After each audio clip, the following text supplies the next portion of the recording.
Very before the cool. next adventure. So I'm gonna link some ambience in Please, by all the means. Rhythmbot channel.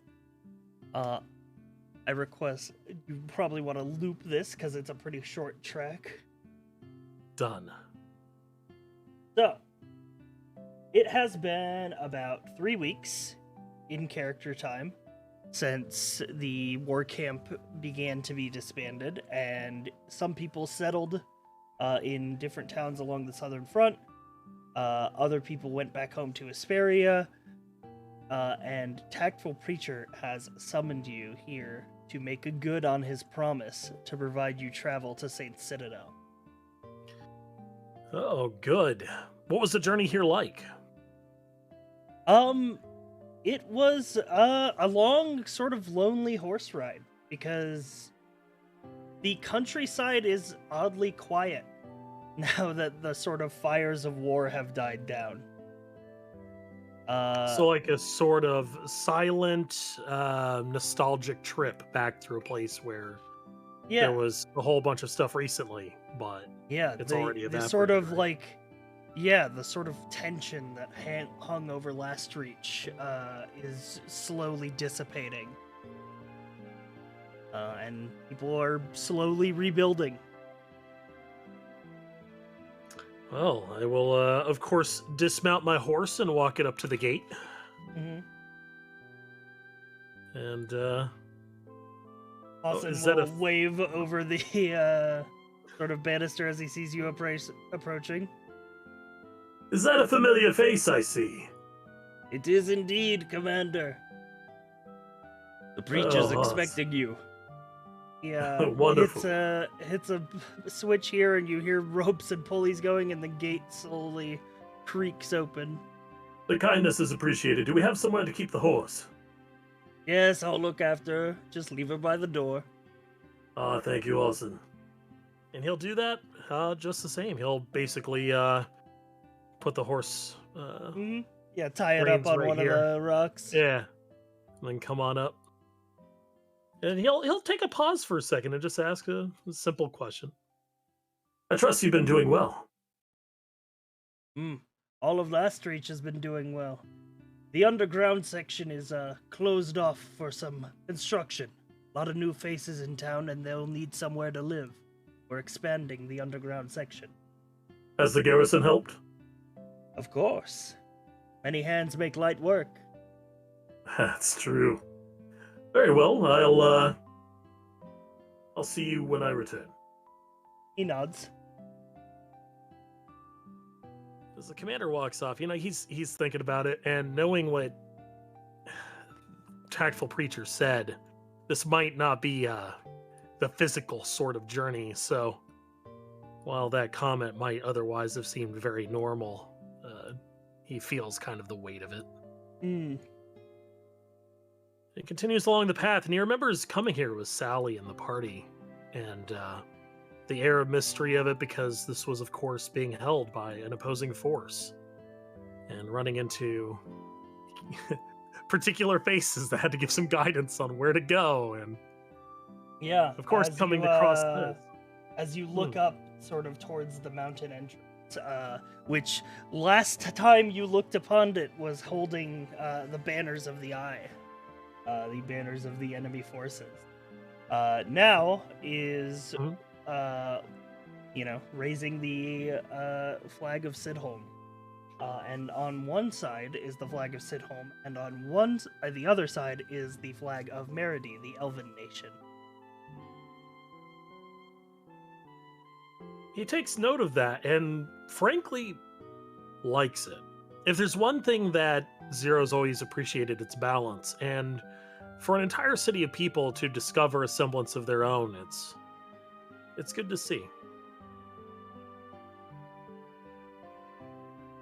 He makes his way up the path, and he thinks to his blacksmith companion. Does he hear anything happening up here? You hear the sounds of a forge alit. I don't suppose that would be my good man. Oh, Abe.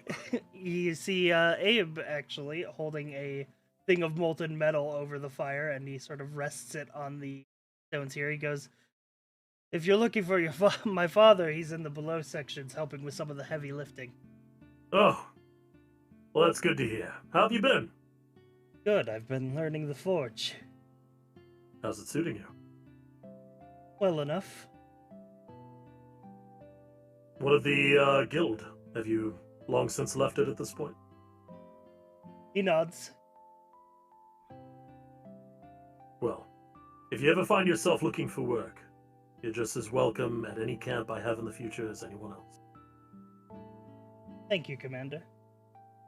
My pleasure.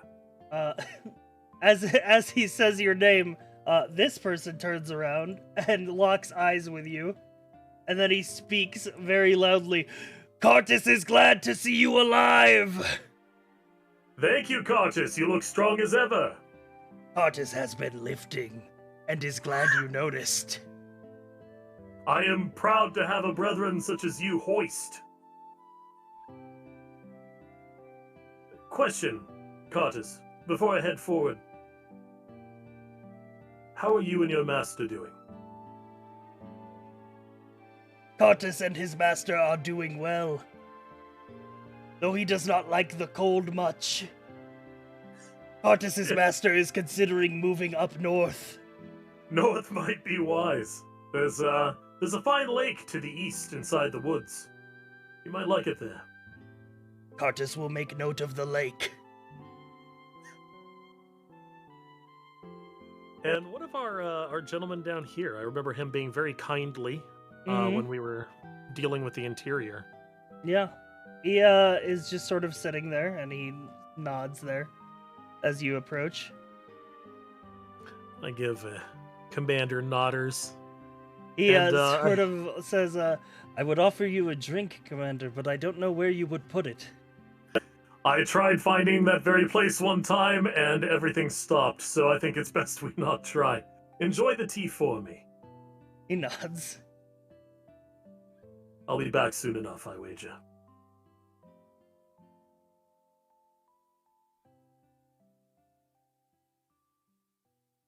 And as you work your way up, you can sort of hear the sounds in the tunnels below of people moving stone, pickaxes hitting rock.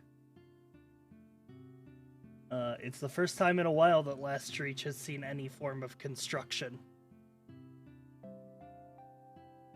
There's something about seeing this place so alive again.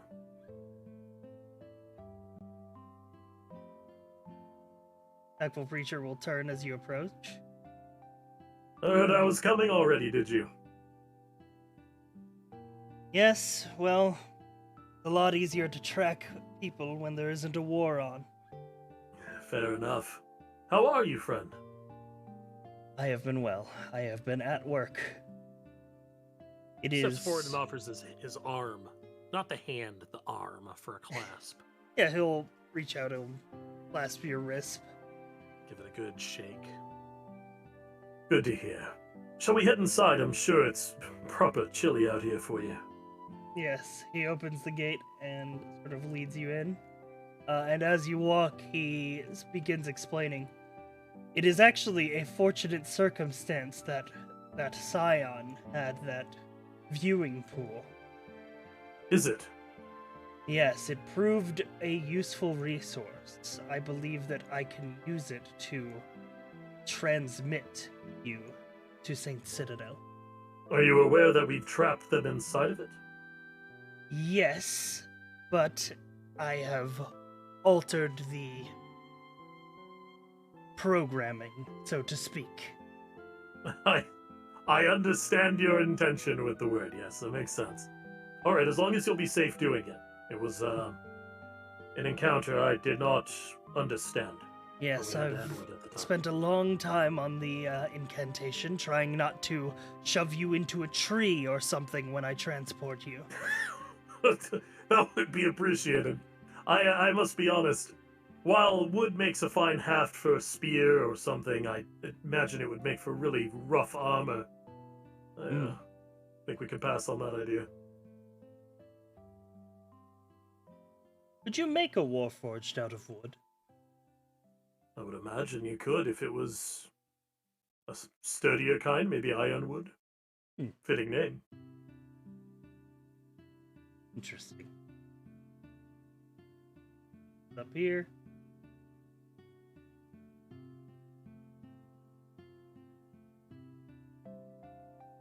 Commander Zoomies. Yeah.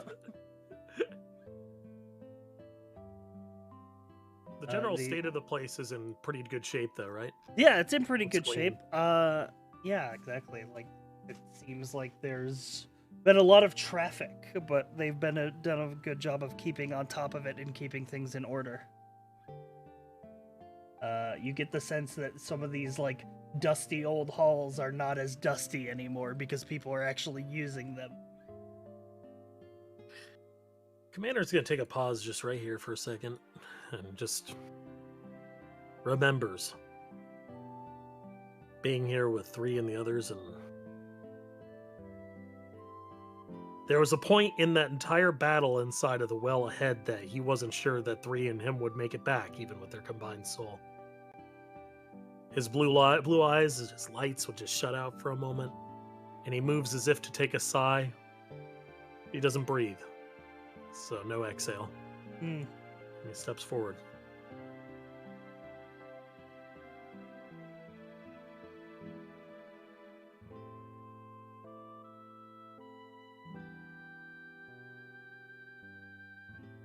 But Tactful Preacher will step up. He says, "This is the viewing pool that the Scion used to communicate with the Eye and share knowledge, as well as to exert control over the people of Last.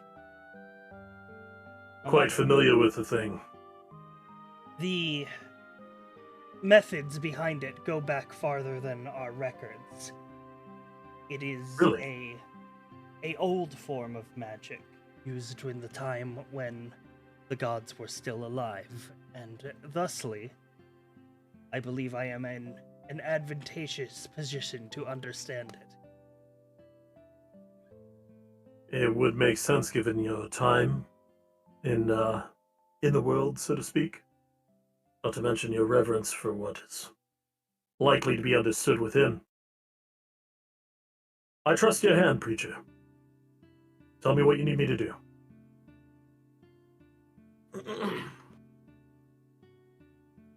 He nods. Well, there's no way to reach Saint Citadel, being that it floats in the air. The Saints have their own methods of transmission.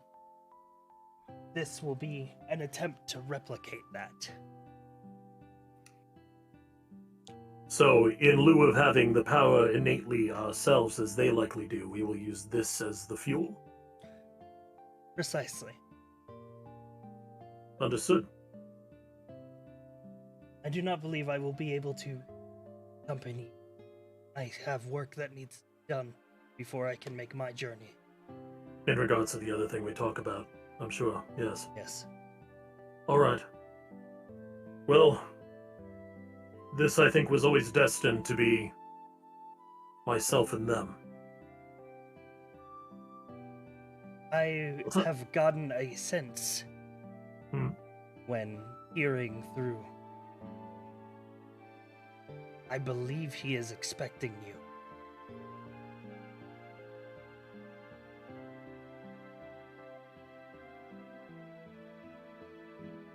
Commander, he rests his hand on the hilt of his sword. It's just kind of casually there. And he bows his head for a moment, just to himself. And he looks back.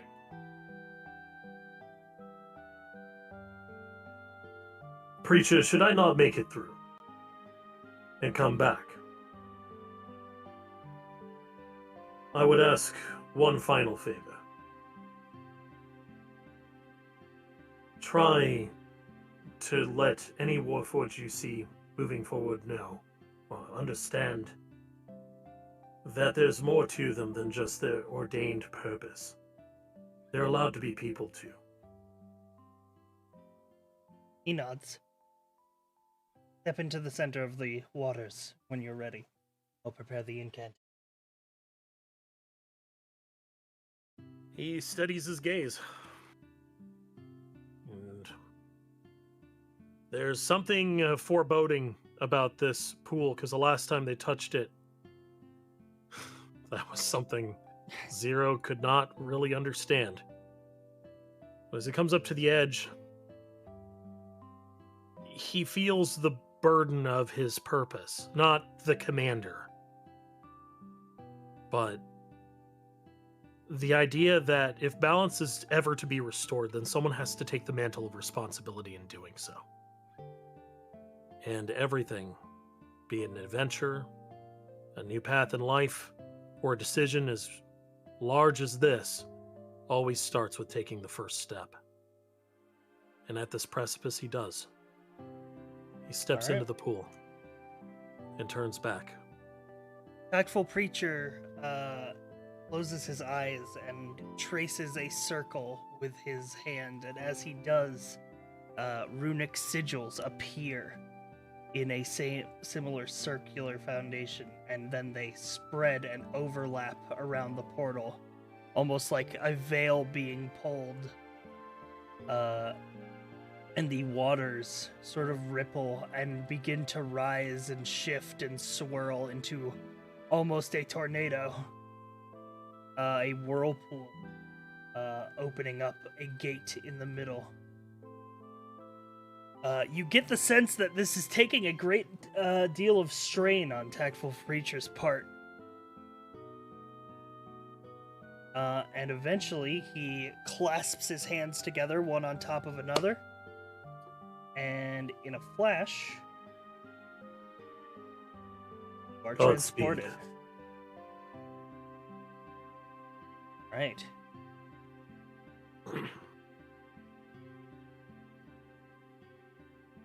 Oh boy. Oh yeah. Oh boy. Ooh, okay. You put on some weather effects, and I will get some new ambience. I'm ready.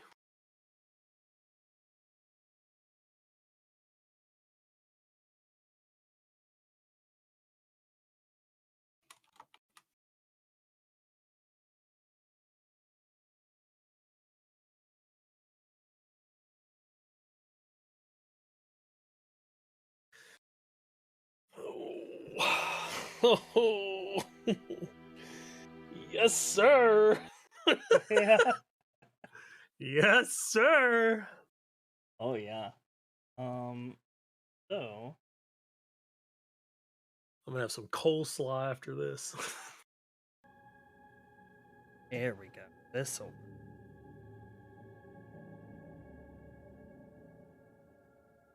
There we go. In the Rhythm Bot channel.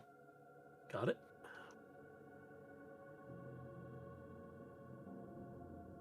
So, first thing you notice is there's about a 3-foot drop to the ground. Oh, loud clanging and a Yeah.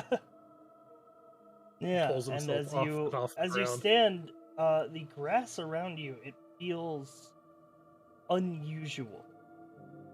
Like you don't feel the sort of like when you step on normal ground, you can sort of feel the earth beneath it.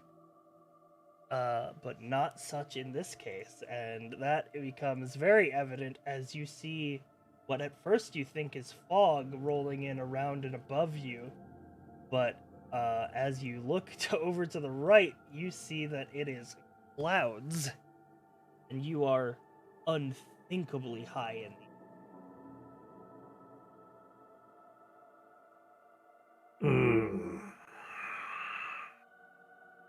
Good thing I'm not afraid of heights. I just respect them a lot. And the second thing you notice as you sort of walk up towards the path is you feel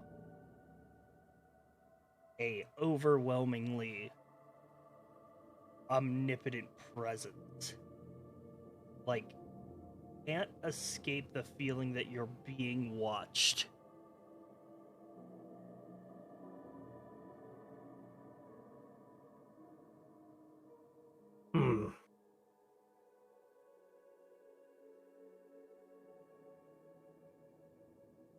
Well, whoever's watching, invest in small mart.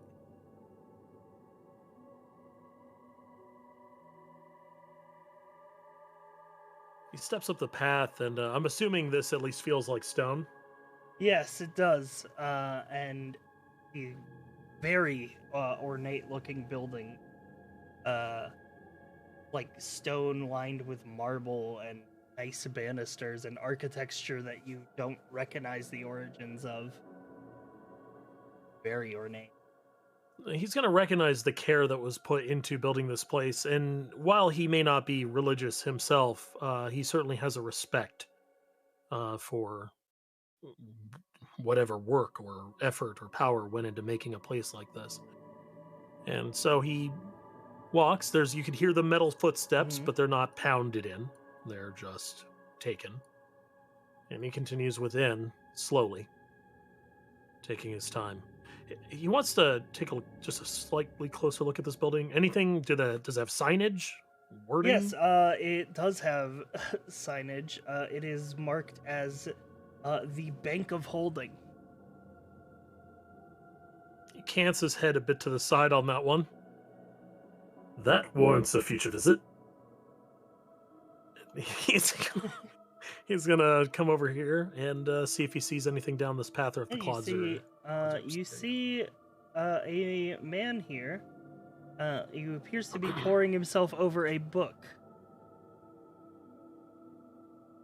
He'll approach, but with some care. He doesn't know who he's dealing with or where he is, and he's quite alone.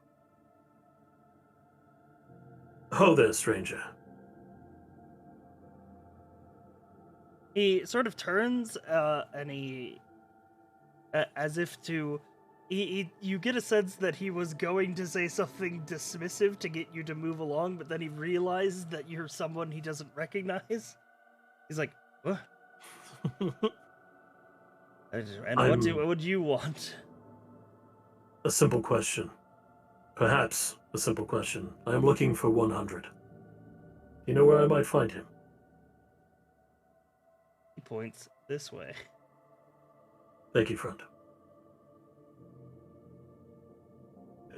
At least a 5-foot distance from this man the whole time. Just does he see this person? Yes. What do they look like? What do I note about them? You note about them that they are wearing a sort of strange device on their eye, and it seems to like move in a way, but like in a way where it's like mechanical, but way more like intricate than anything you. Do they notice me looking at them? I'm not staring, but it's been a No, couple they seconds. seem wrapped up in whatever they are doing. He's going to take just a few steps down this way without engaging this person and just see if he sees anything else down here, noteworthy locations or people. You overhear a conversation. Make me a perception check. All right.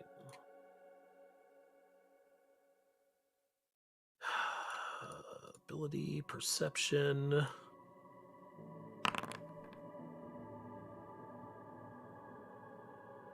You overhear a conversation coming from this banister. You're not sure which person this voice belongs to, but you hear, "I've cracked it. The gods had it right the whole time. Transmutation is the key." With that, he does not want to fuck with whatever they're talking about. That just sounds like a whole bag of worms. And he's going to follow the path he was given. Yeah. As you turn the corner, you see a warforged with a sort of ledger and a quill in hand. And he will approach the warforged with the ledger. Zero, the commander. He looks down at the ledger. He starts flipping pages. He flips one page and... Oh. He closes the book. Steps to the side. this gate opens. He'll nod his head, sort of a bow, and then proceed through. What am I looking at? So, let me describe the Grand Designs Palace to you. It is a building where the walls and pillars are sort of like twisted, halfway marble, halfway obsidian, and the sort of windows and the accents of the building are gilded in gold. And you see through the windows strange lights and sounds, and the sounds of machinery, like a blacksmith, but much louder.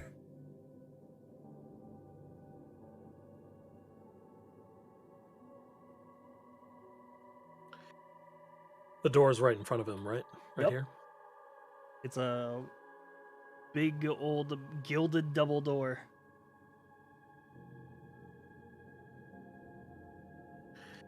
He'll step through. Right.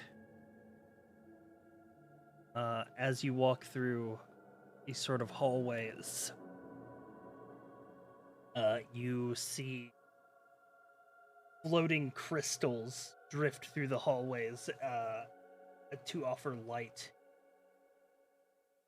You see several paintings of several different Warforged, all with different. Do I recognize any of them? You recognize one. Well, you recognize a few of them not by name, but by like construction, man.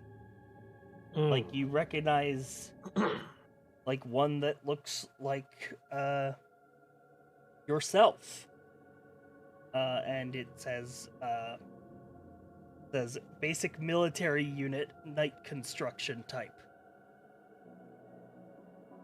And then you see one that looks like 3, and it says 1 to 99 Observer Series, commissioned by Calfee.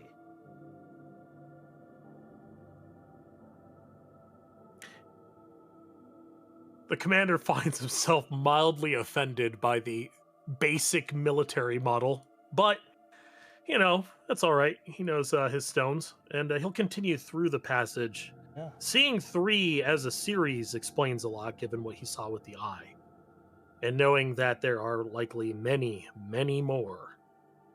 There's many other observers out there.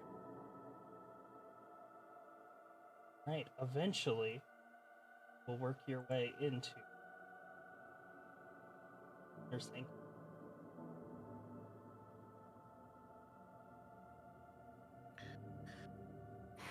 Is there any marking on the door, or is this a door open?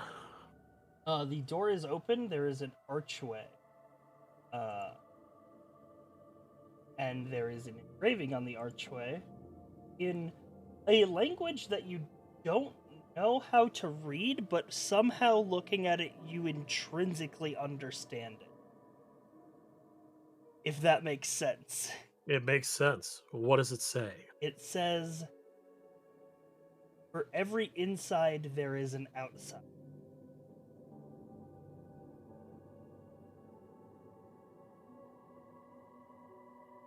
Zero notes the balance of that again and steps through the archway. He's not going onto the dais in front of him, but he's approaching the edge. What you see is a large hole, and sort of sunken, suspended in the middle is a giant exuding what appears to be some form of very bright. And then archway at the other end open. Blue light shines through. You see this end.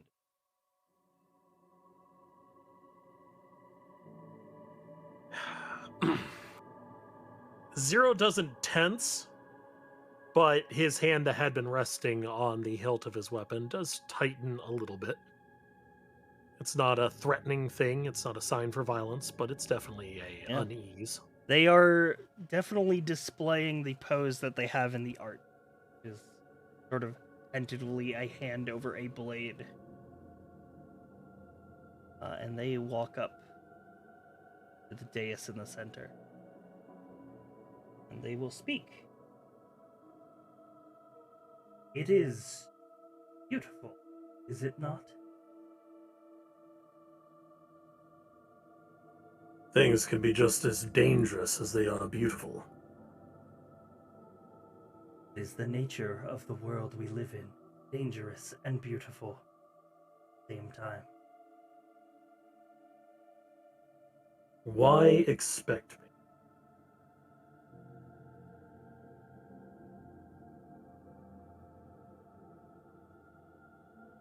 Because there could be no other place.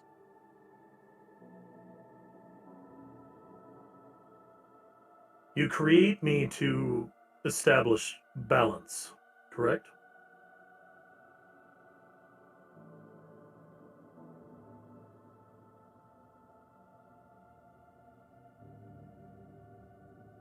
This is a correct.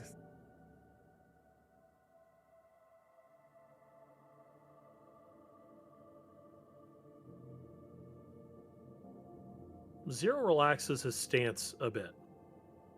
There's something about the nature of that query in that answer that means that potentially a large amount of whatever violence could erupt is in Zero's hand at this point.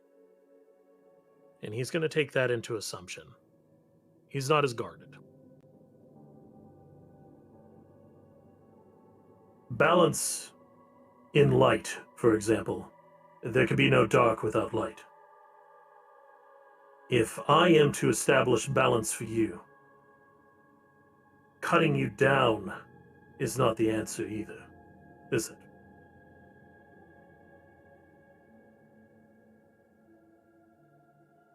He sort of, for a moment, he takes his hand off his blade and he sort of puts it to his chin, and you hear a small, like, clank of metal.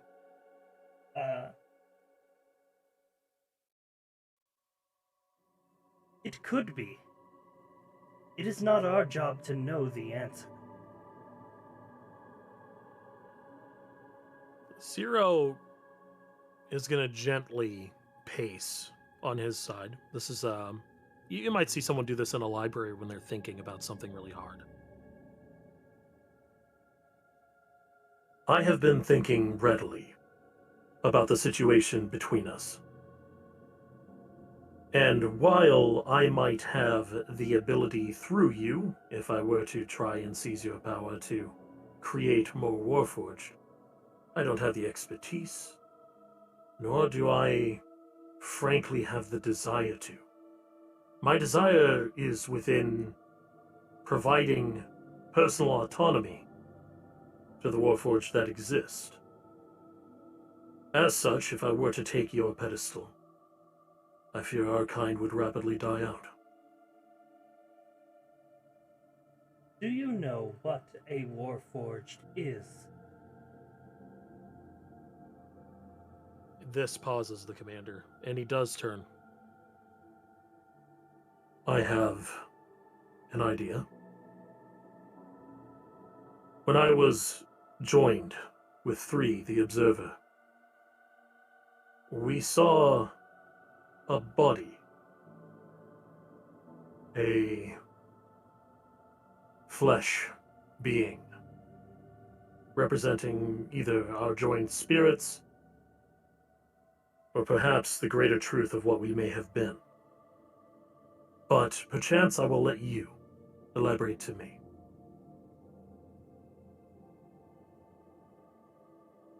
A Warforged cannot exist without a soul. The meaning of our name is quite literal. We're once beings made for the purposes of war. A necromancer of sorts took souls from the realm of the dead and infused them in new life, metallic bodies. Every Warforged that you know today is a reincarnation of someone who has lived a life in the past. I see. Does that mean you know the nature of the souls that you've put into these other Warforged? Do you know the nature of mine? Or do you simply know that it was a soul? Does it matter? Surely you would not want to bring back someone who could cause a travesty. People cause travesties all the time. In their nature. Zero pauses, but he feels like he has a hidden kind of dagger to jut into this conversation. And what if you procured one of the souls of the forgotten gods and wound up putting him into a body without knowing it?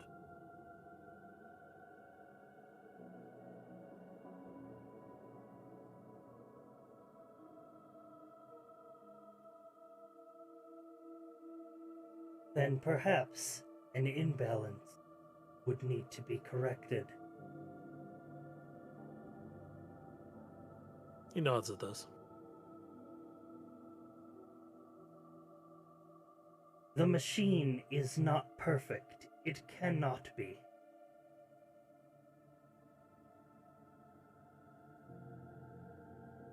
What is your imperfection? You. This really, like, if sussy Baka alarms just could ever go off in the commander, this is it right now. What do you mean, me? 0. That is the imperfection. Because I don't fall into the 1 through 99? Do you know what 0 is?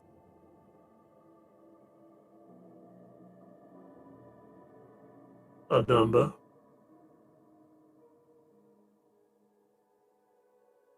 Is it? You could not subtract things and arrive at 0. You would no longer have them. And yet, without 0, you can't have an answer to some of that very well mathematics you are citing at this time. It's a number, but a lonely number nonetheless.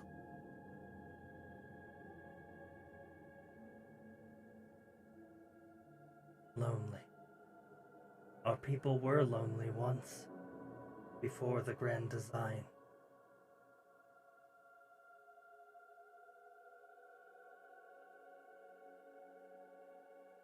They still are. They just don't know it. Masking the pain doesn't remove it.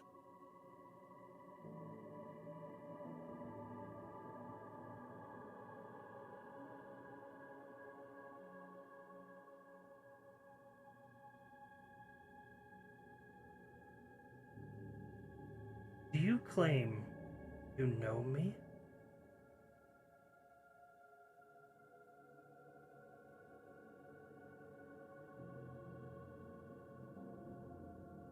That makes him pause, but in a very soul-searching way.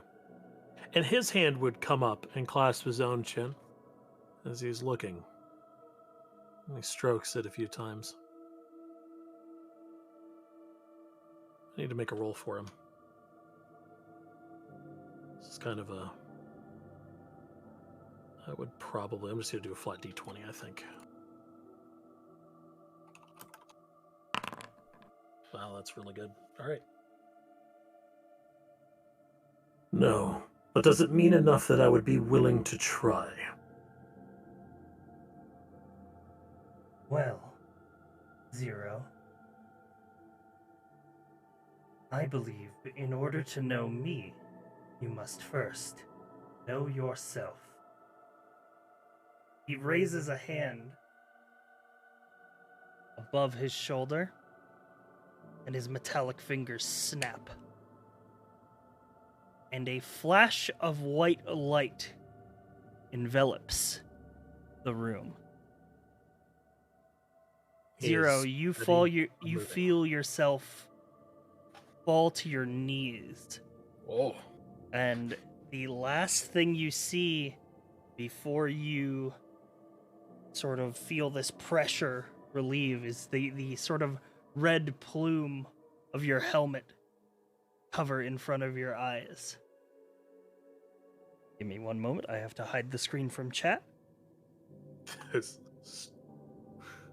Oh. Oh boy.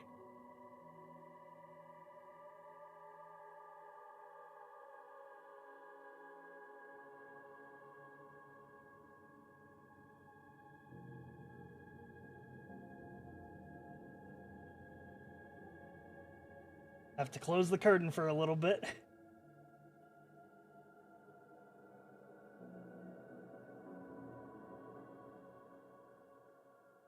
Zero. You feel the pressure lift. And you see the red plumage of your helmet in front of you. And you breathe a sigh of relief. And then it occurs to you that you are breathing. Wake up.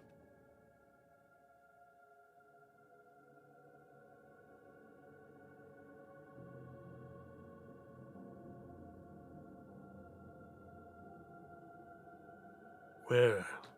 One is you. Where am I?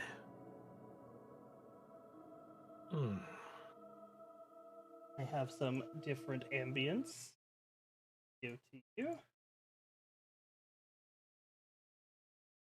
Here you are. I'm so ready, peggers. All right, it's playing. So, you feel 1,000 things at once. You feel air enter into your lungs and exhale as if it were a natural process. You feel the heat of the sun through the window. And you feel inside of you the thump of a beating heart.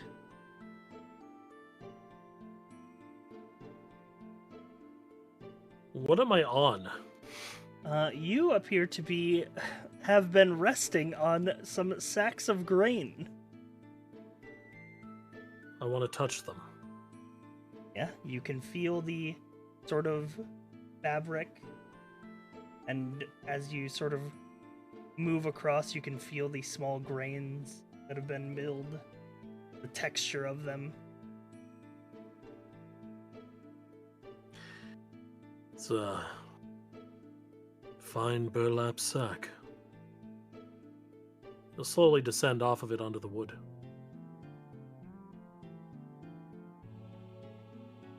So you look out and you hear the running water of the river, and a sort of memory awakens that you are in a storage shed next to a water mill.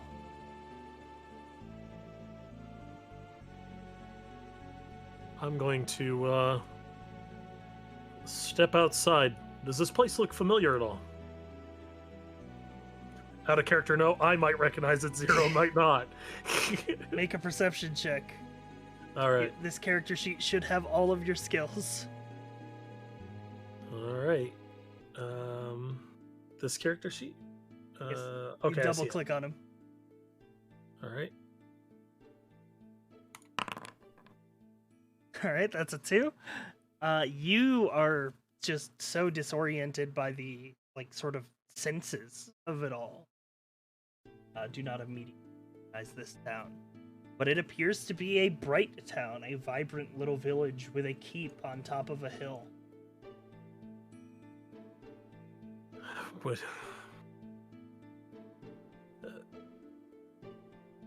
Excuse me. Waves over at this. I think it's a guard. Yeah, he'll sort of take a hand off his belt and he raises it to you. He says, "Good morning, Captain." Oh, good morning to you too. I assume the watch has been going well today. Well, seeing as our main watchman was having a nap in the storage shed, I'd like to think that our perimeter is secure. I see. Then all's quiet at the moment. Do I see any, like, rank or anything on him that I can recognize? You see a sort of symbol around his neck. He's wearing a silver necklace that has a symbol of it. Let's see if you can recognize it. Make a religion check. A religion check, alright. Pog. You recognize it as it is a symbol of one of the old gods. Specifically, it is of Melik, the guard, the god of order. Melik. Oh, that was the one that we saw inside the fucking chamber, Yeah, right? the one The whose Will of body Echoes? you found. Yeah, who was guarded by the Will of Echoes.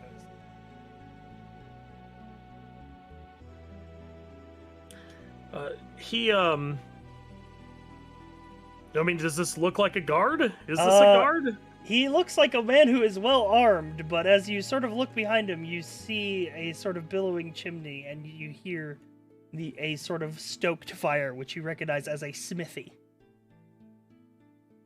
All right. He is going to.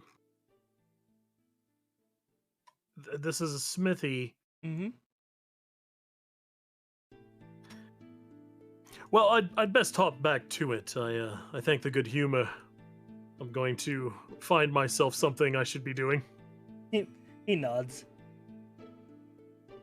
I'm looking for anything that looks remotely like a guardhouse.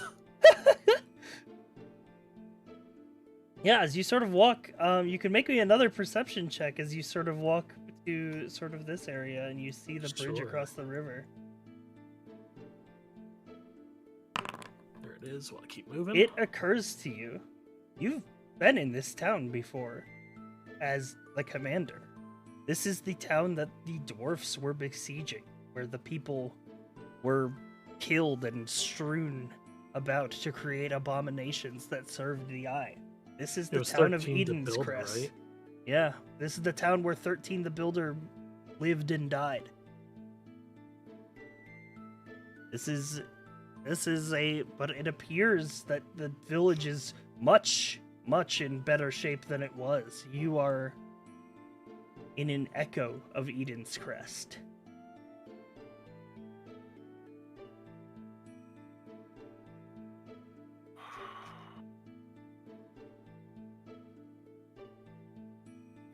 There's it's really surreal. And he'll shut his eyes and just breathe in the air one more time. Feels nice. It feels good. Do I see guardhouse as I open my eyes? Is there anything that looks remotely guardhousey? I mean, there's a big keep on the top of the hill, and you hear the sounds of a tavern. He can't. The worst thing he could do is go in and be like, "Has anybody seen my guardhouse?" He'll peek in the window just a little bit, not like overtly, just kind of see what's going on. Yeah, you see two men here having a conversation, and you see a dragonborn behind the bar, sort of sipping a drink himself. You know, he might be able to do exactly what he was aiming to do at the guardhouse here. So he's gonna come up to the door and come on inside. And just kind of stretch his arms over his head and look kind of, a little relaxed. Gives a throw of a wave over this way as he's stepping towards the... He nods. This person will actually offer you a salute as you come in. He will return it.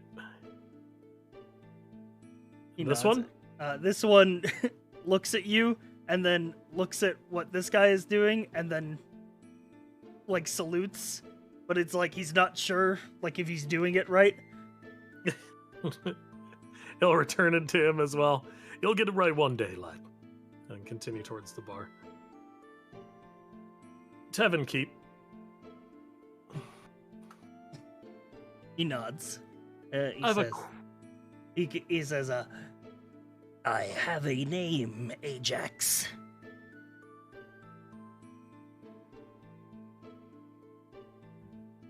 Right. I know this sounds curious. Can I see your ledger for the day?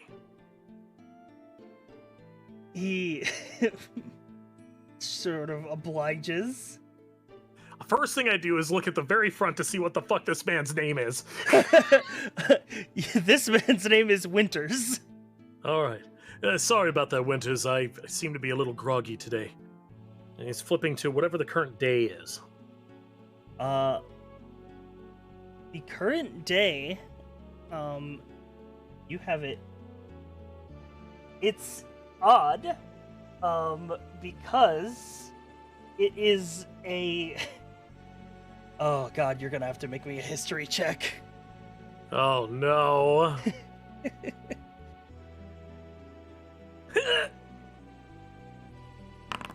Ooh, 20.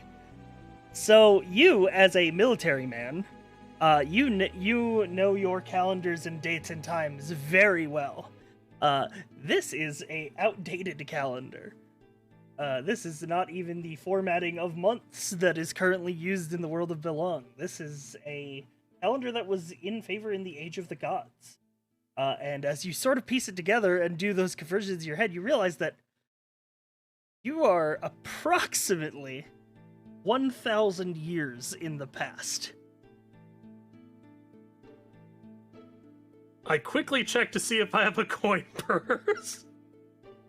You do, as you look down. The first thing that you see is that on your belt buckle there's a fine sigil. It appears to be a hammer inverted, and out of the hammer's handle is sprouting a tree. And you do find a coin purse with some gold coins. Allow me to add to your ledger for the day then, Winters. Appreciate it. He nods. And give me my usual. He nods. He goes over here, and he brings out a bottle.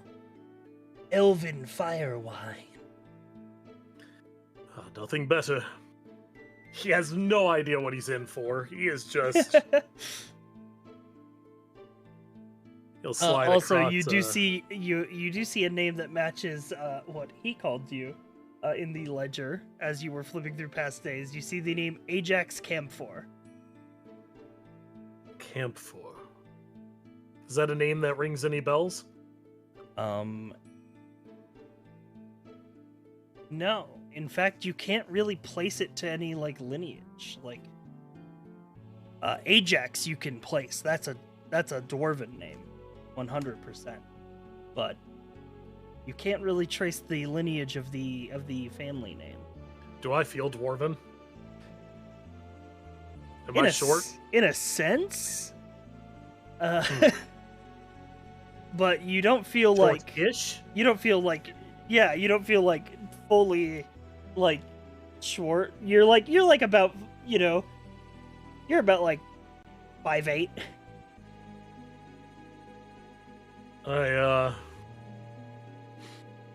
Yep.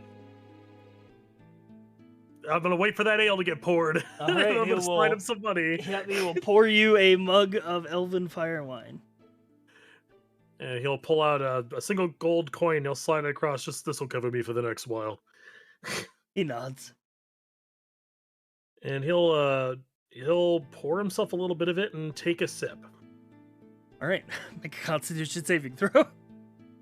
All right, let's go. Let's fucking go. Yeah, the elven fire wine lives up to its name as you feel incredibly warm. And I cough a bunch and struggle to fucking swallow it. It just starts sweating. Yep, that's the one, Winters. Well done. That's Yes. Be thankful we are out of that orc brew. I believe they called it. Nothing is worse than. He's gonna cork the bottle. I'll be back for the rest of this later, Winters. Of I have course. to go check on something. Thank you, friend.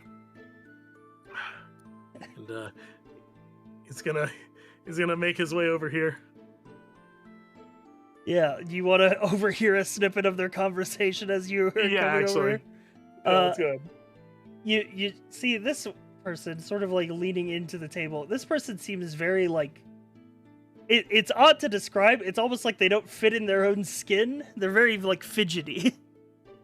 They seem very nubile. I mean, I've seen a lot of new soldiers in my time. Yeah. So, okay. Yeah, and he sort of leans in. He says, "You know, Mott, we could get the blacksmith to fashion you something a little more comfortable." He goes, Mott. What? He's gonna hear that and then just go. Yo. He's just gonna leave.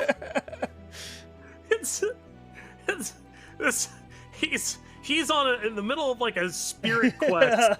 The last thing he needs to do is think about Mott. There's a journey here to be had. He might come back later though, for sure, if he has time. Does this look like a church up ahead? It does.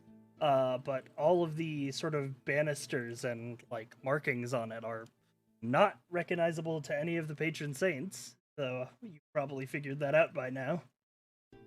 Who's this? Oh, this is a pretty well-to-do man in armor, and he looks to you. He goes, "Captain." Good day. How are you faring? Good. If you want to see the town master, he's a little lost in his meditations at the moment, so I'd recommend coming back a bit later. Ah, good looking out. I'll make sure to do that in just a bit. I'm gonna speak to well, you know. He starts heading up towards here. I believe I do know. All right. First thing I need to describe is as you feel in, you feel an incredible presence. More so than any of even standing before a patron saint, you have never felt sort of like divinity in its purest form. You feel welcome and warm and greeted in as you enter a Church of the Eight. He will step into the middle of this circle, and he will just shut his eyes for a second and feel it. I'm assuming nothing is going to happen. It's not like reaching out to a patron saint or anything. It's just... And then he'll open his eyes and he'll come forward. The person behind the altar will say, "Blessings of the Eight upon you." And you as well. I have an inquiry. I might have asked some of these questions before, but I fear I'm having a day. Who would you say you are most closely aligned to in your faith? He's hoping to hear Orion.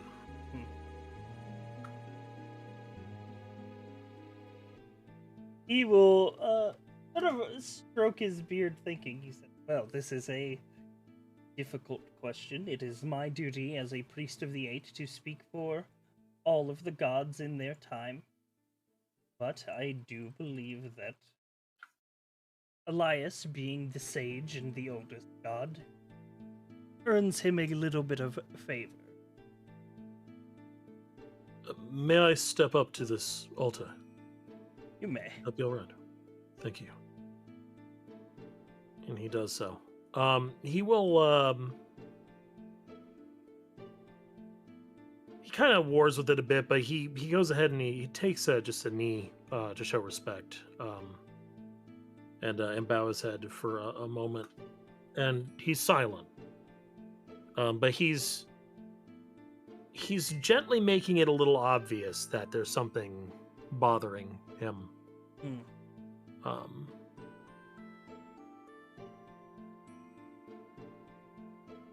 it's all He physical. will sort of place a hand on the altar gently. Says,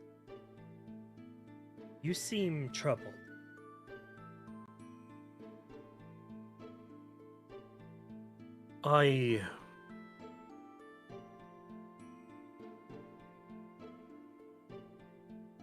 Let me ask you this. Have you ever had a vision of things either of the past or of the future? He smiles. Yes, the 8 divines, they share with us many visions. Though I believe that you have great things in line for you. That gives him pause. Whatever do you mean? Eden's crest is... it's thriving. It's better than it's ever been. And we in part have you to thank that. I believe that the gods have a purpose for you. A bright future.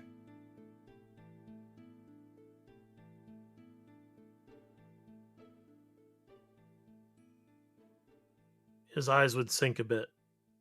Obvious bit of lack of self-assurance on that statement. And he simply says, tell me, if you were to speak of what I did, to write of it, what would you say?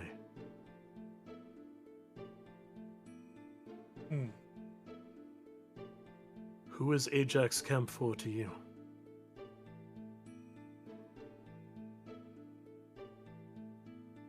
I believe that you, my dear friend, are the very heart of this nation of Midra. Yourself, half elven and half dwarven, a representation of our unity. You carry that torch with you. It lives and breathes by your hand.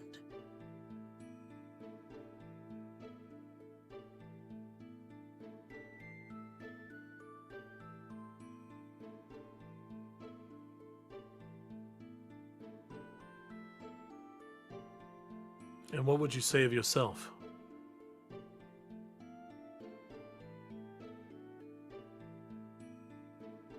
I would not speak for myself. The 8 gods, Mateus, Raiden, Belgrin, Melik, and Zadal, Raz, Elias, and Cersei, they speak through me. Ever their humble conduit. He'll rise from his knees.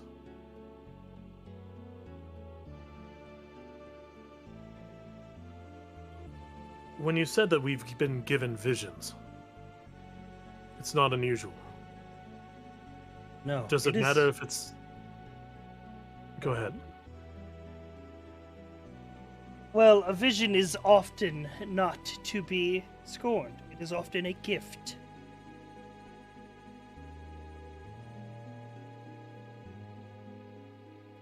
Does it matter if it's the past or the present? Or the future?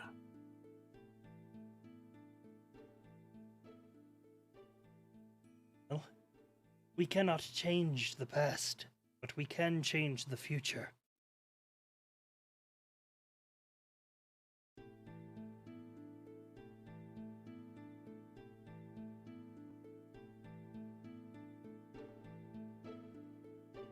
Thank you. Thank you for your candor, and for hearing my words. He nods. And as you turn, he says, the entire town, in fact, they all look up to you. You and your family have brought great prosperity to this town. He'll smile gently at that. Thank you for your good faith in us. We'll do everything we can. And he starts to walk out. He is completely fucking flabbergasted. Yeah. Half elf. On his way out, he totally reaches up and touches one of his ears. Yeah, you feel a pointed ear, but rounded, like not quite as pointy as normal elves.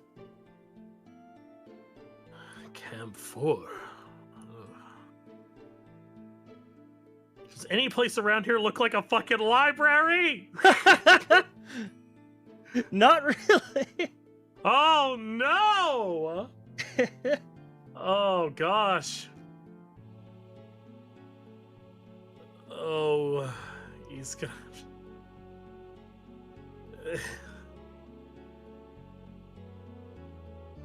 He'll start coming this way. Do you think he's done with his meditations by now? You could always check. That seems a fine suggestion if I've ever heard one. Why not? He'll walk up this path. Does he recognize any of it? Yeah, you recognize it, but in sort of a... You've only seen this keep when it has been degraded over 1,000 years and destroyed. But you recognize the stones. They're in... Some of them are in the same place. He's going to step in. What does he see? You see a tall, blonde-haired elf with bright, piercing blue eyes. And he turns to you. He goes, "Ah, the prodigal son returns." What's his demeanor? Is it friendly? Friendly, attentive. Okay. Is there any sort of nurturing tone or just lingering kindness in the way he looks? Like, is this a genuine friendship that I'm feeling? You get the sense that this is likely a somewhat distant relative. He'll step up. Kind words as ever. How are you, faring this day? I am well.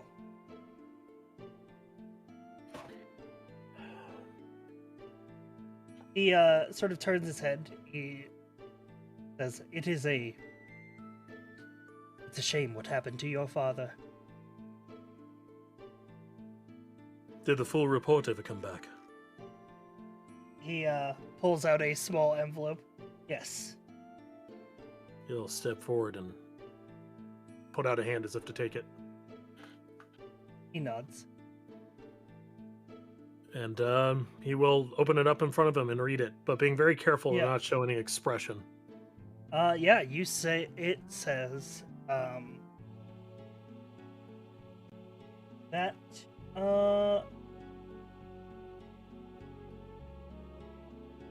it is a sort of a after action report of a battle that happened, a skirmish. It says that infighting broke out between the dwarfs and the elves. Your father, Laxley Camphor, put himself in the middle of the situation and attempted to defuse. He was sadly impaled through the back with a spear. And it says his inheritance, as well as his remarks of heroism, are passed on to his next of kin, Ajax Camphor, captain of the guard in Eden's Crest.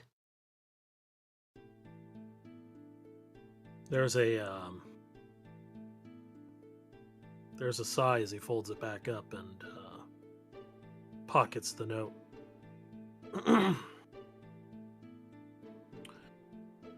People have always feared what they don't understand. Some think that it is in our nature to fight elves and dwarfs. Natural enemies. If that were the case, I'd spontaneously combust, don't you think? Well, it's good to see your sense of humor hasn't died. can't, and neither can my purpose. Can it? No. Purpose. It can't be denied. It will always sneak up on you.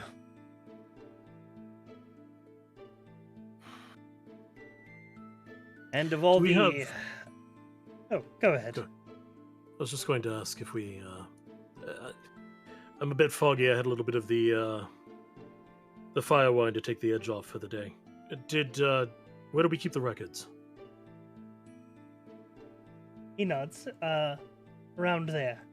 But Alright. of all the noble families, I believe the Camphors are the ones that we owe a debt of gratitude to.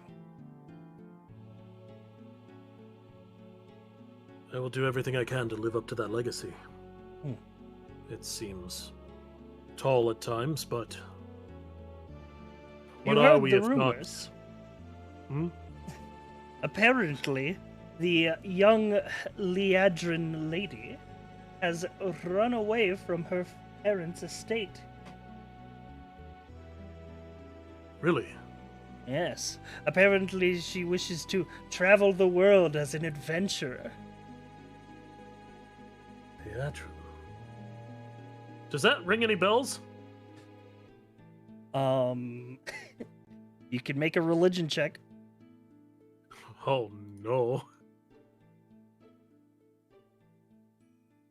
Religion? You feel like you've heard it before. Hmm. You can't place it. Wonder why ever she would do that. I mean, here I am as a captain of a guard. I suppose I shouldn't be one to judge too harshly, but still. Then there's this weird tribe of elves in the south. They've taken to naming themselves strangely. Oh, is this the one that names themselves like an adjective and then after an object at times? Yes, so you've heard. They are, they're a curious folk. Perhaps they'll serve something well in the future, I'm sure. But they'll have their ways. Hmm. I guess culture starts somewhere. If it's all right with you all the same, I think I would like to go process this note and Of think course. for a time. I appreciate it. Your kindness is welcome. He nods. He sort of pats you on the shoulder as you pass him.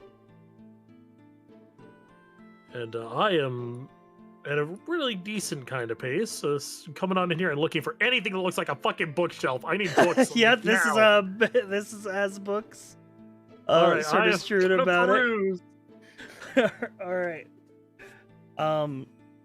As you sort of peruse, and you start reading about the gods, the sort of you find a world map. Oh, Yes, and as you look at it, you see that it is far different. First of all, the nation of Stalval, as you know it, is called Iron Pass. Whoa. And where Sidholm and Merity now sit, there is one nation known as Midram. Heritage, nobility. Looking up my own family. Yep. You find notes on the Elven Council of a group of noble families that preside over Merity. You see Liadrin, you see Camphor, you see a bunch of other names that don't really hit any bells. And what hits you as interesting is when you see it is called the Dedication of Noble Affairs, and it lists out every noble house and the areas in which they are responsible for. Okay. And when you get to Camphor, it says, responsible for the maintenance of the southern border between us and the dwarfs in the mountains. Fuck me. He remembers something, and In his internal monologue in his head, he actually hears his old metallic voice. Everything goes in circles.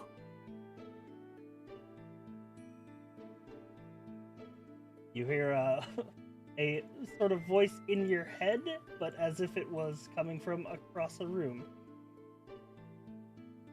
So it would seem.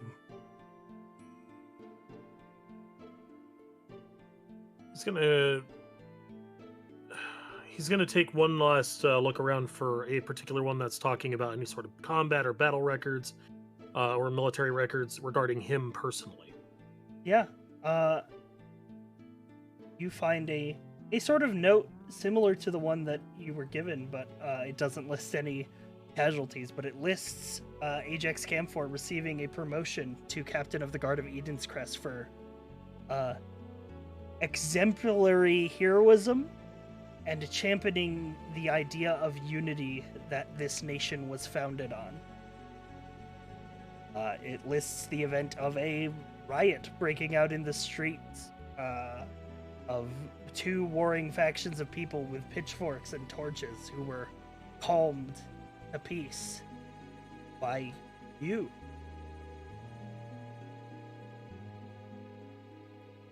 And a feeling sort of washes over you. And it feels nice. There are people here that depend on you, that have faith in you. It's a place where you belong.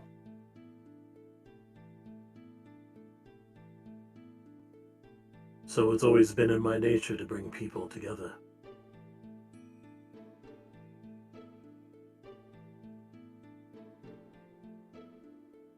Did you know this when grabbing my soul from whatever rift you found it in? I didn't. But he did. That brings a pause. He? Ajax Camphor. It's still his soul, after all.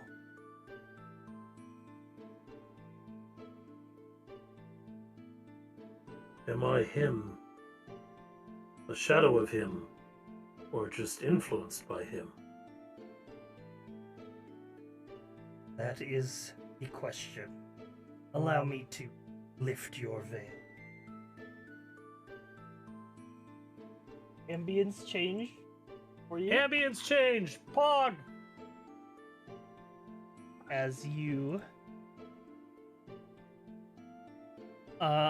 awaken and stand to your feet back within the inner sanctum.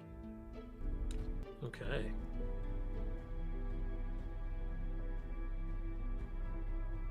And as you rise to your feet, the Grand Design will speak.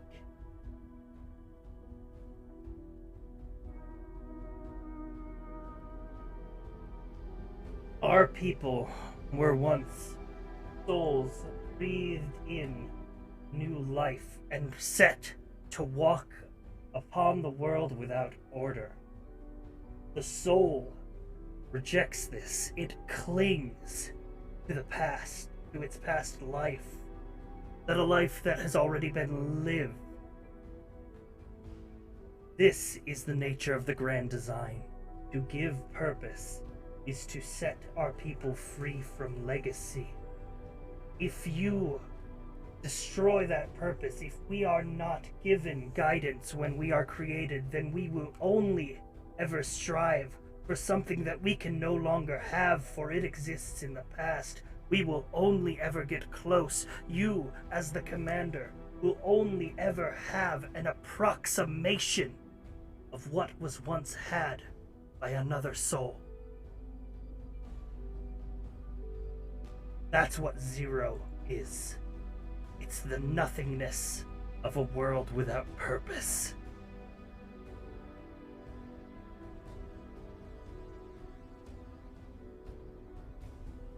And yet I've found purpose all the same, but not in my task. It's been in those around me. I think your idea of a restraint is just as much a boundary as it is a lighthouse at the dock of the sea.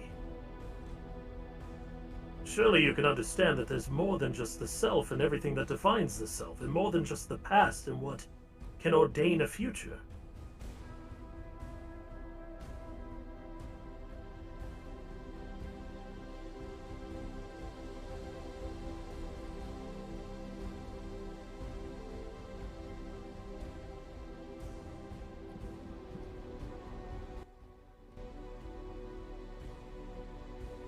He sort of shakes his head.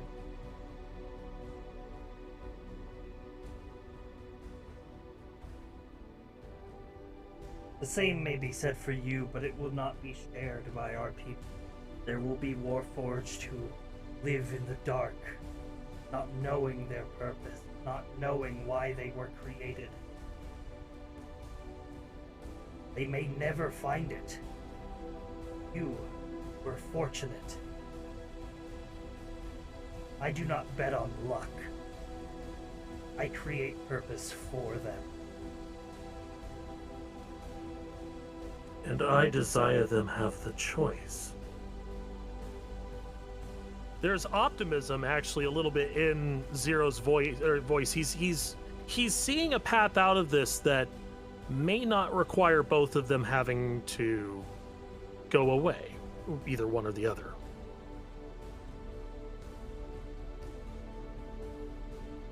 What if ours is a shared responsibility?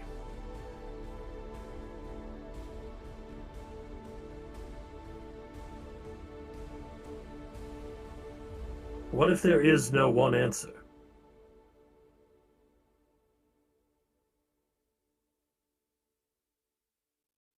There has to be.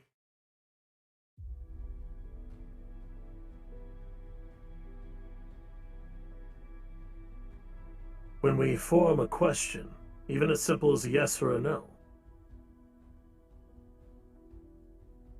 the no and the yes are still ever present as an option.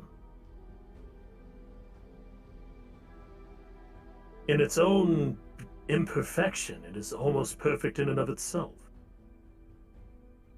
This ability, I'm not sure if you gifted it to me or I was just made with it, where I can meld with another, and we can share our experiences to see what the other can see.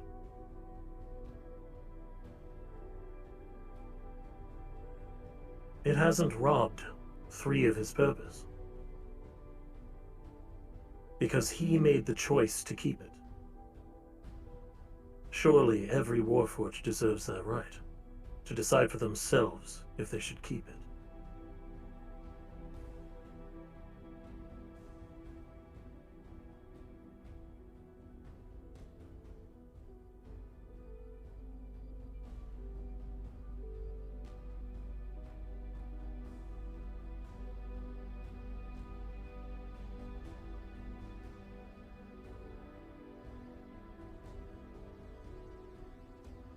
Doing so would only sow disorder. It would fragment our people. Our people who are already judged for being made metal rather than flesh, who cannot feel warmth like they do. The grand design is what unites us.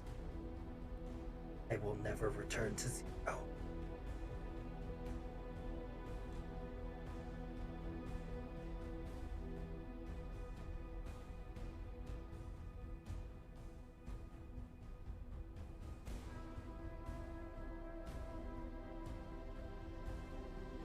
He breathes as much as a Warforged can in the moment and looks over at 100. But can't you see? I'm not asking you to.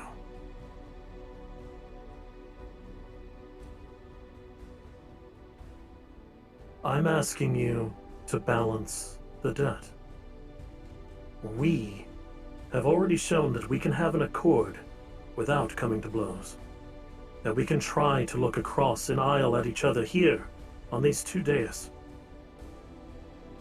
Let us also share the mantle of responsibility for our people and forge a new way forward. We may be at odds at times, and we may not always see each other's path as clearly as we might like. But I understand that your purpose does have a massive benefit to our people, just as I'm sure that you can possibly see that offering our people the opportunity to have a choice where they've had none might do them well as well.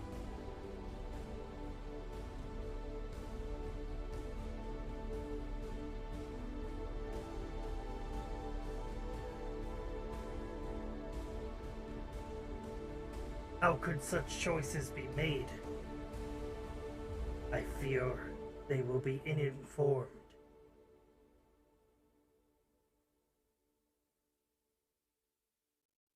Not if you join. If you merge with my network, my ability to soul link, then you could be just as much a part of that conversation when it happens as I am. And we can let them choose. They can understand.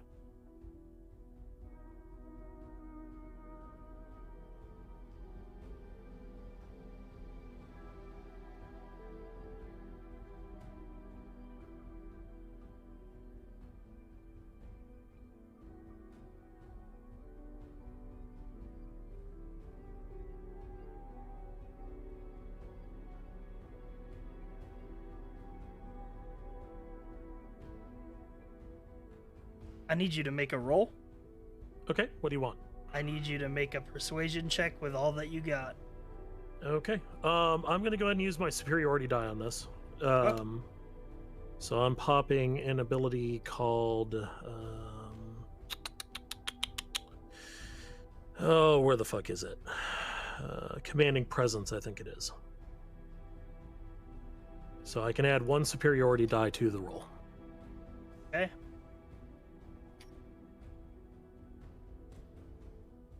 You said a persuasion check?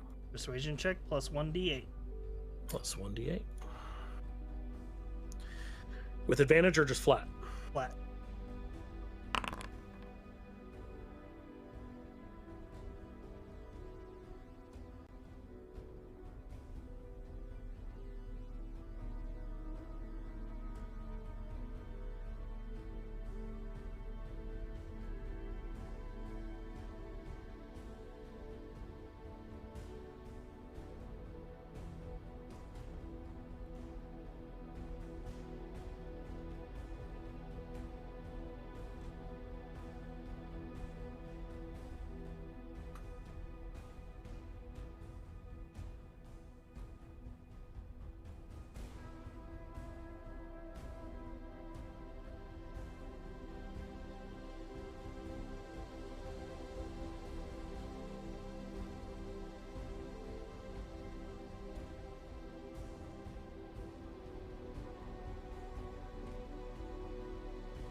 Hello? Okay, my voice mod hello? crashed.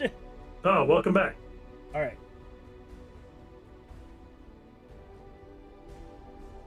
Yeah, that's a 3 and a 2 on both of those dice.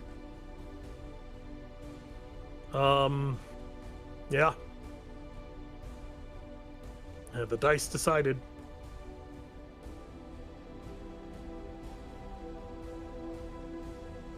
Grand Design will clutch the handle of the blade at his hip.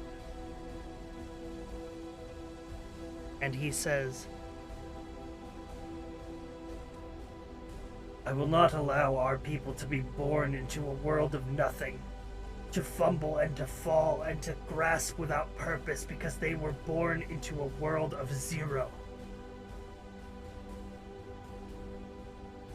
Creation and destruction. Only one can remain.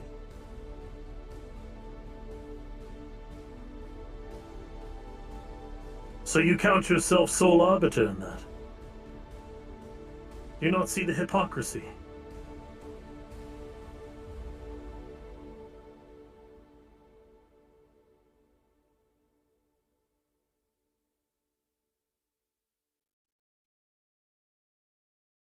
I am a provider of purpose and nothing more.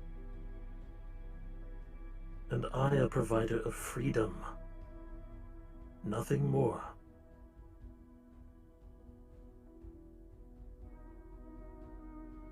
Look at where your freedom has led you.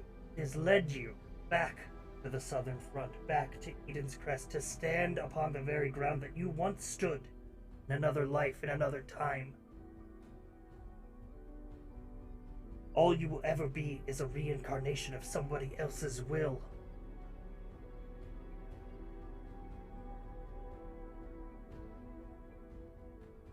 Maybe.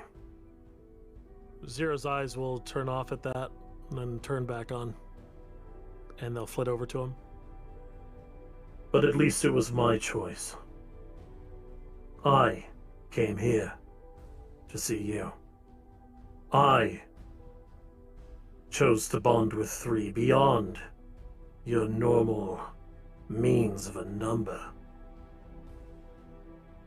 I found friends. I went on a journey that I don't know many of our kind have ever been afforded. And all for the simple fact that I denied you. If you honestly think that coming to blows is the only way that we can find an accord, then so be it. I'm ready to fight for what I believe in. But I also believe that we are more than just machines. And by stooping to an idea that you honestly think that you have to fight me instead of finding an accord in which we could do the best by our people, I feel you're succumbing to nothing more than that. We are beings, 100. Doesn't matter if a soul was made or cast inside of us, we walk this world nonetheless, and our actions influence change around us. For a final time, I plead with you. See my cause. See what I am saying to you. For I do not want to remove you, who might also be a right answer for some, from a world and leave it just as reft as you're worried for it. But at the same time, I cannot deny the freedom of those who rightly deserve or want it to. Can we not be brothers instead? Please, hear me. One more roll. Give it all you got. Chat, gas it up! Gas up the roll! I need all your energy in the fucking chat, dude. Gas it up! Gas it up! Alright.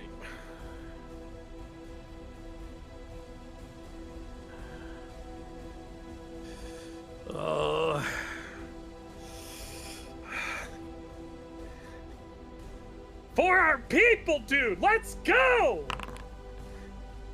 Oh, it's better effort. I'll take it. I'm gonna make a roll. Hang on, let me grab my real dice. Oh, Monka shake! Let me grab the metal D20.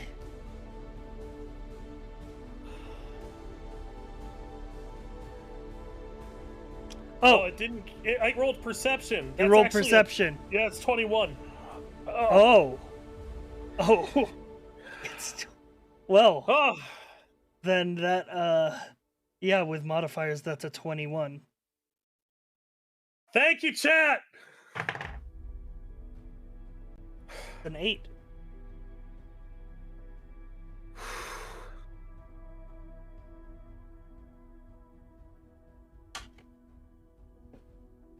Good job, Ginny. Oh, fuck.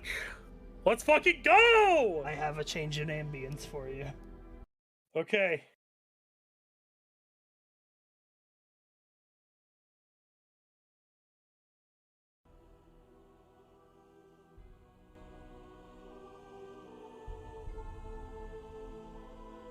Oh.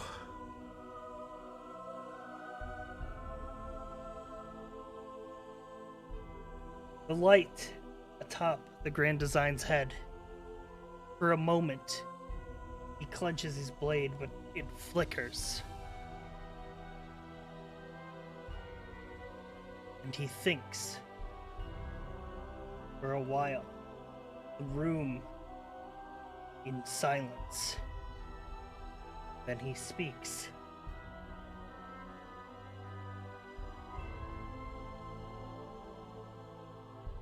For every inside, there is an outside. Commander nods once, slowly.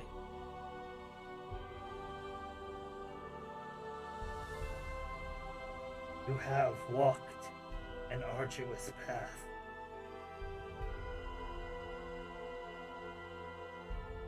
And I believe that it is far from over.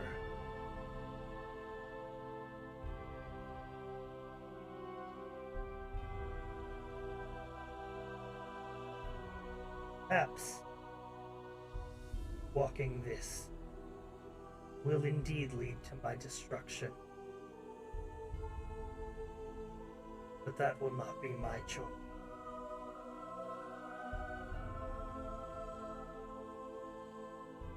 Very well. Creation, destruction, order, chaos, purpose, and freedom.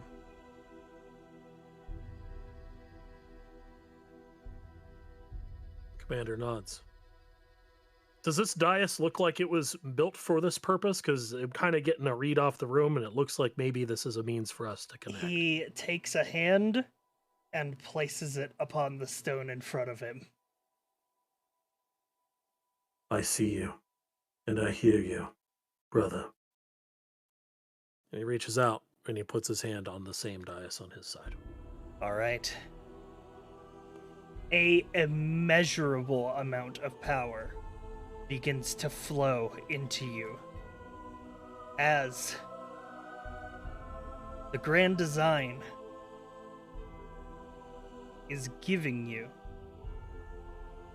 exactly half of the faith placed in him by the Warforged people.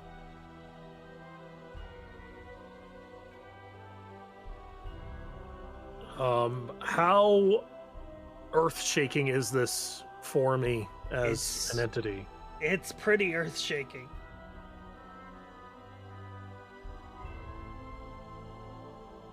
My eyes never leave his, as much as he has them. So, from now on, when a Warforged is created, they may choose 1 to 99, or they may choose 0.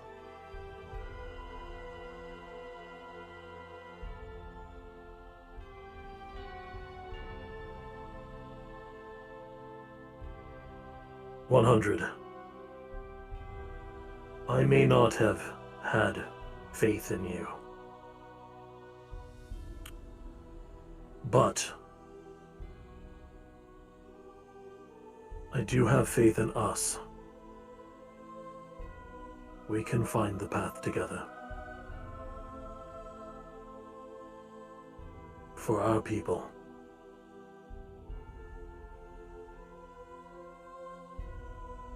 Then take a parting gift, since you lost yours. He will pull from his sheath a sapphire longsword, and it will float across the dais and rest in front of you.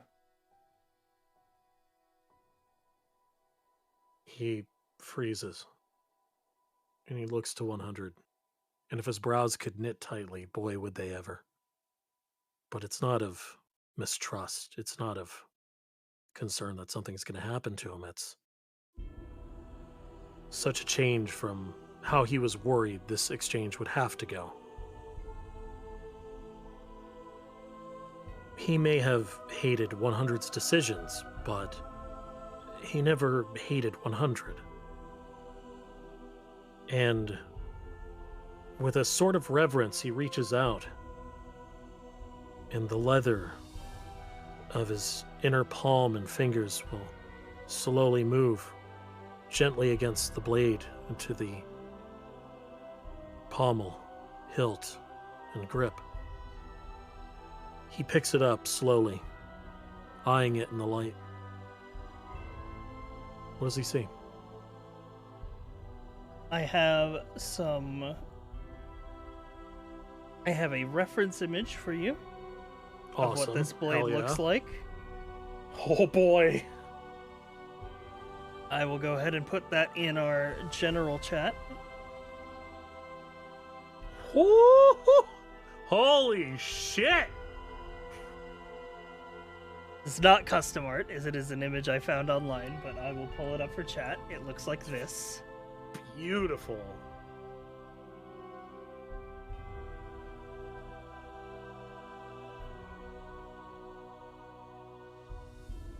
Yeah. What does it feel like? It feels light. Almost like the blade doesn't exist. And as you move it, it ripples and shines.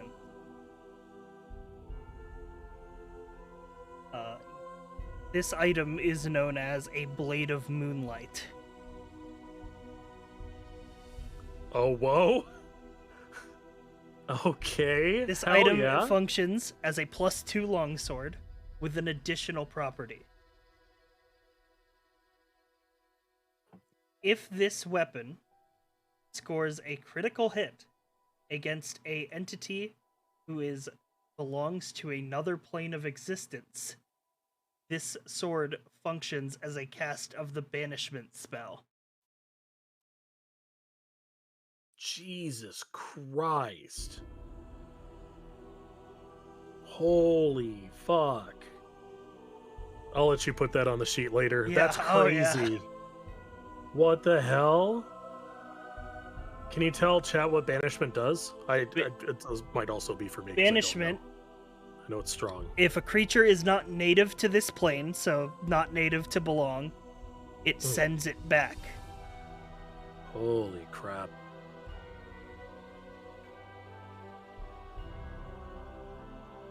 He holds it, admiring the craftsmanship, the quality. Does it have a name?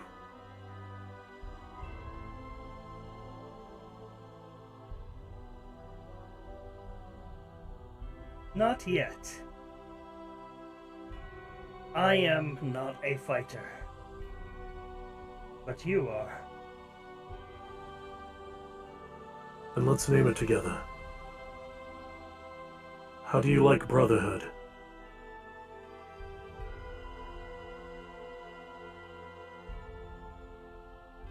He nods. He'll nod as well, and then it will find a home in his scabbard.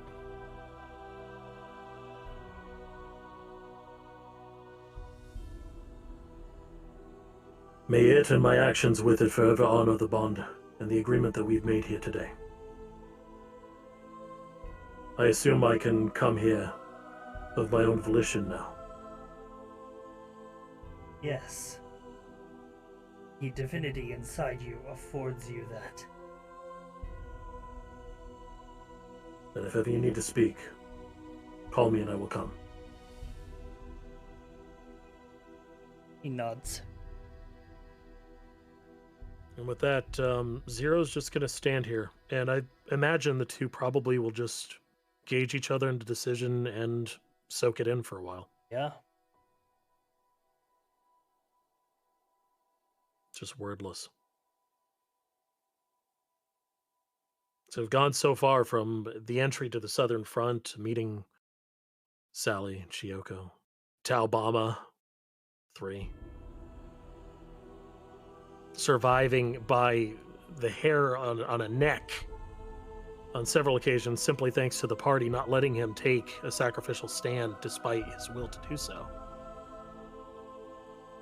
So now here, avoiding another calamity and finding an accord with someone whom there had been a major disagreement. After a while, Grand Design will speak. I predict that this will not be the first journey you make to get it out.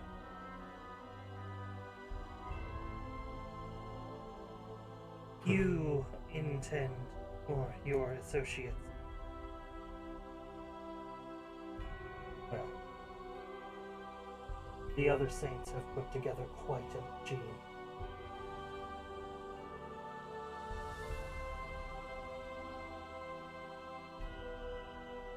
I can only imagine. Know this. Is I did not have a hand in the creation of that engine. I have my own design. Do you agree with its construction and its purpose?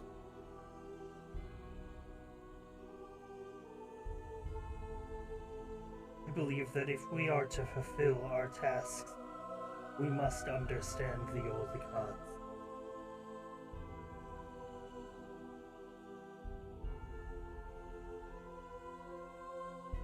But surely you and I both know that even without that machine, that's something we can still do. Just would take time. Time is often a luxury.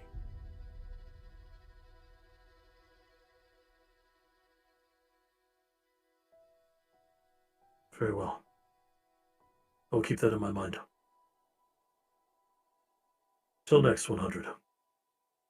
He nods. And this is where we're going to conclude our one-shot. Woo! Holy hell, dude! God, I love acting with you. That was so freaking fun. Dang. Yeah, the next one-shot will be the second journey to Saint Citadel, in search of the creation engine and the body of Orion.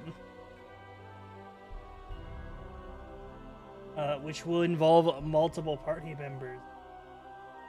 I will be putting up pings in the Discord. Hopefully we can get that going sometime this month. Because I hope to start the next wave of campaigns in early to mid-March. That is your guys' continuation and a new group starting up their first adventure. Hell yeah, dude!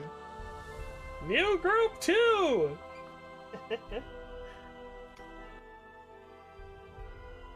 Thank you so much for running this for me, Sai. This is an incredible thing.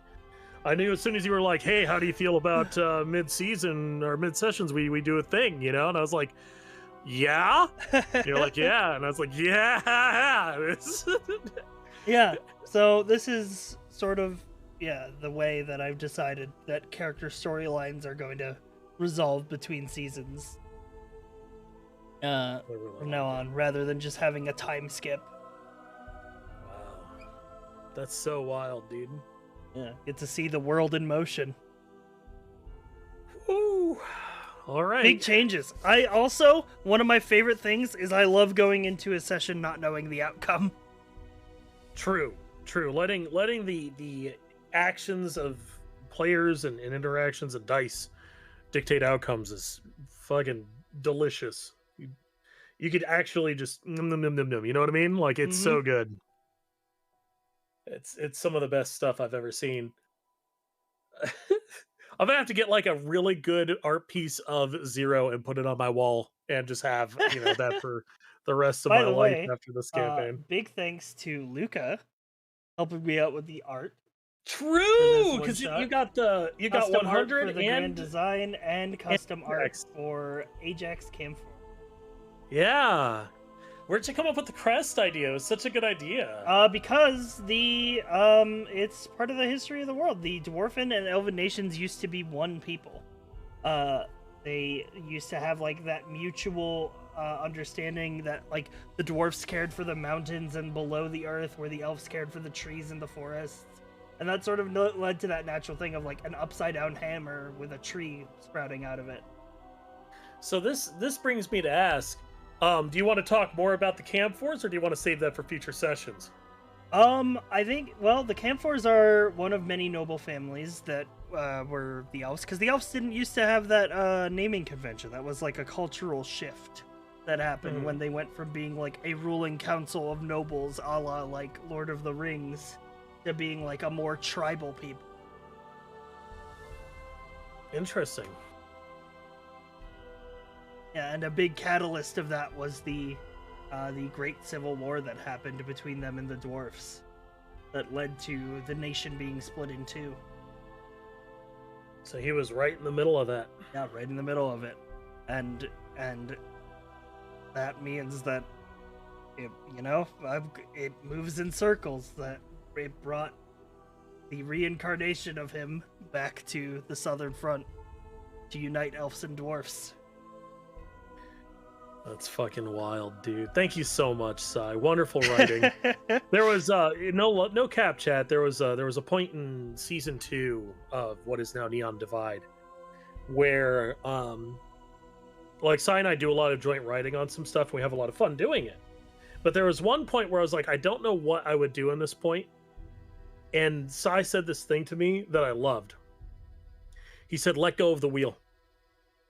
And I was like, what do you mean? And he explained it. And I was like, okay, I'm letting go of the wheel.